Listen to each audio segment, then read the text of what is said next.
Hello and welcome to Bibliophile series, episode 46. This article was written by Joe Justice on Medium, and this was about theist and the atheist argument, whether God exists or doesn't exist. Let's go through the article.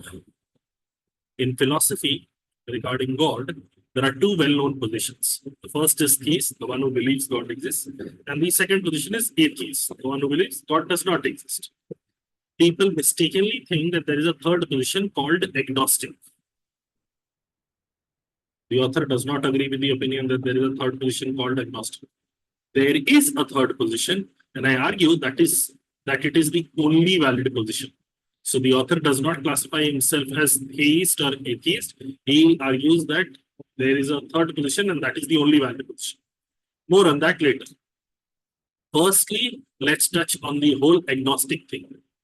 Agnostic derives from the Greek word gnostos, which loosely translated means to know. In simple terms, agnostic refers to the idea that by nature, it is impossible to know whether a God exists or does not exist. Agnostic says it is impossible to know whether a God exists or does not exist. In the same way, the word Gnostic. Now see, this is Gnostos, but this is Gnostic. Here G is silent, here G is not silent. The word Gnostic refers to the idea that it is possible to know whether a God exists or does not exist. Now you will find four possible outcomes in that. The four possible outcomes being Gnostic theist, agnostic theist, Gnostic atheist, agnostic atheist. Gnostic theist, the person who believes that the existence of God is knowable and therefore somehow has come to the conclusion that God or gods do in fact actually exist. So if God is knowable, gods exist. This is a logically fallacious position because the burden of proof then rests on this person to provide verifiable evidence for the existence of a god or gods if they want their position to be logically tenable. So if you believe it is possible to know that God exists, and therefore God does exist, it is now your responsibility, it is your burden to provide that proof that states that God exists. Agnostic theist, the person who believes that existence of God is not knowable. See, the difference is knowable, is not knowable, and therefore somehow has come to the conclusion that gods or gods do in fact factually exist. This is a pure faith position and should be treated as such. This is basically blind faith. I believe in God, but why does God exist? Because I believe God exists, so God exists. Okay. Gnostic atheist, a person who believes that the existence of God is knowable and therefore somehow has come to the conclusion that gods or gods do not in fact factually exist. If existence of God is knowable and we do not have any proof supporting that, then gods do not exist. This is a logically fallacious position because the burden of proof then rests with this person to provide a verifiable evidence for non-existence of God. See, Gnostic theist or agnostic, Gnostic atheist, in both these cases, the logical fallacy is the burden of proof lies with the person making the claim. The burden of proof lies with the person making the claim to provide verifiable evidence for non-existence of a god or gods if they want their position to be logically tenable. Agnostic atheist, a person who believes the existence of God is not knowable and therefore somehow has come to the conclusion that therefore God or gods do not in fact factually exist. This is an outcome position. Because we cannot know with certainty whether God exists, God must not exist. Okay. This is an outcome position in that the not knowableness of God's existence in practical terms is exactly equal to non-existence. You will notice that I leave agnosticism out, as it is not separate from theist and atheist. In fact, it is presented in the form of combination with it. Gnosticism, agnosticism is merely how you arrive at the binary, inevitable identification as theist and atheist. Agnostic, Gnostic are not logically separate from theism and atheism. It is simply the reasoning behind how you came to identify what you identify as. Okay. All the above positions are incorrect and logically fallacious. And here is why. If I make a bold claim is a naked claim, a bold claim, basically a claim that is supposed to lull people out of their stupor. It is supposed to awaken them. If I make a bold claim, God does not exist. It assumes that I'm saying that a very specific celestial being does not exist. This is where the problem lies. What exactly am I claiming does not exist? The numbers always differ. But colloquially, conversationally, there is said to be over 11,000 deities or supernatural beings being actively worshipped worldwide today. In fact, this number also seems like a very low number because we in Hinduism itself have 33,000 crore or 33 crore deities that we have in Hinduism itself. So, which one, with which attributes am I claiming exists or does not exist? Here, we can easily digress into which religion's concept of God is most popular and most logically tenable, or the exact opposite, which is most popular, which is most logically tenable, or which is most logically untenable. But it is still fatally tainted by faith both ways.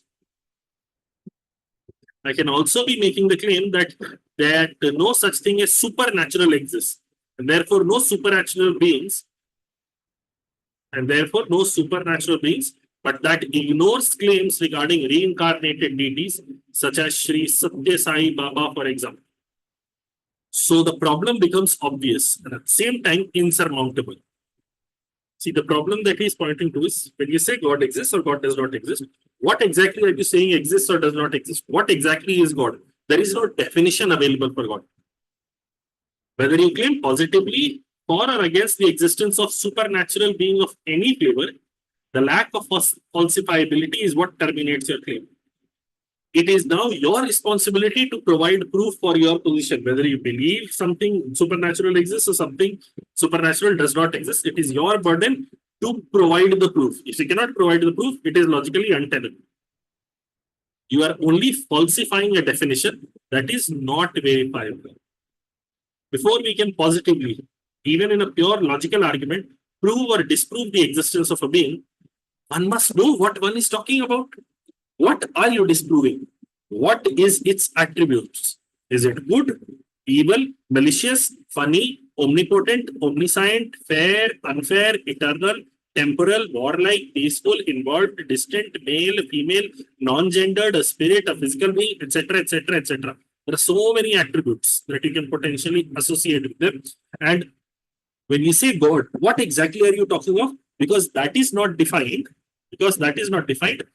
Whether you believe in it or whether you say God exists or God does not exist, now you have to go ahead and also specify what exactly are you claiming exists or does not exist. Does it even possess any attributes a human being would recognize or identify with? Once you assign an attribute, the burden of proof lands right on top of you for that attribute you assign. How do you know that this being has attribute X? How did you go check? Can you be sure? Or is it an article of faith? And that is where the argument fails. You cannot, in any possible way, know. There is no Gnostic version, and therefore assign sans blind faith either way. Without blind faith, either way, what the attribute of any being is. Unless you can show that you have a method of verifying or falsifying that attribute. In short, when you say God exists, God does not exist, now when you're saying God, what exactly is God? As soon as you define God, you have associated an attribute along with it, and that attribute, whether that exists or not exists, it is your responsibility to prove or disprove its existence or absence. Okay. It is all without fail. Thumb sakri. Basically, useless chatter without any logical basis. For both theists who accept those attributes and atheists who entertain those attributes as falsifiable, now we can digress into holy books, personal testimony, and such. But that will always leave one side, specifically that side that is unwilling to employ blind faith, unsatisfied, and unconvinced. This is the content of all theist and atheist debates. Basically, whenever a theist versus atheist debate happens, whether God exists or God does not exist, it always boils down to, do you have any proof? No, I don't have any proof. But does lack of proof mean that it does not exist? No, I can't say that in entirety. And then this debate will keep on raging without a conclusive side coming through. So here is the only logical position that does not entertain articles of faith nor is dependent on them. Remember, he had talked of a third position that is the only valid position. That position is being talked of now. Here is the only logical position that does not entertain articles of faith nor is dependent on them. Agnosticism is the idea that question of the existence of God is meaningless. The entire question itself is meaningless because the term God has no unambiguous definition. Without precisely defining what God is, you cannot get into whether God exists or God does not exist, and that is the central idea of agnosticism. Agnosticism requires a good, non-controversial definition of God before arguing on its existence. Until the time you define what God is, whether it exists or does not exist, you cannot really have any debate or assertions about that. Theological non-cognitivism is the argument that religious language, specifically words such as God, supernatural power, higher being, higher consciousness, all those wonderful things, specifically words such as God, are not cognitively meaningful. They don't hold any meaning because the attributes associated with them keep on changing as per your convenience. It is sometimes considered synonymous with agnosticism. Agnosticism and theological non-cognitivism. Non-cognitivism, cognition means the ability to recognize. Theological non-cognitivism is not giving it a shape, not in matters of religion, in matters of identification of higher being, not giving it a shape, not giving it an identity. Simply, it is an idea. It is simply a thought that permeates the population, and that is theological non-cognitivism. Agnosticism and theological non-cognitivism are similar, although whereas the agnostic says every theological position assumes too much about the concept of God, the theological non-cognitivist seems to have no concept whatever to label as a concept of God. And there it is, in a nutshell. Until you can factually verify or falsify the attributes of the being you are talking about, you are verifying, falsifying an unsupportable definition only. An unsupportable definition only. You cannot disprove X unless you can verify that which you are disproving. You cannot prove X until you can verify that which you are proving. At best, you can use pure logic, argue that the concept and the concept alone is logical or not. But that does not support either the theist or atheist position as fact. In other words, until you can assign verifiable, non-ambiguous meaning to the word God, you are referring to a nonsense term, and all discussion around it is meaningless. To draw a parallel, if somebody made the statement that the game of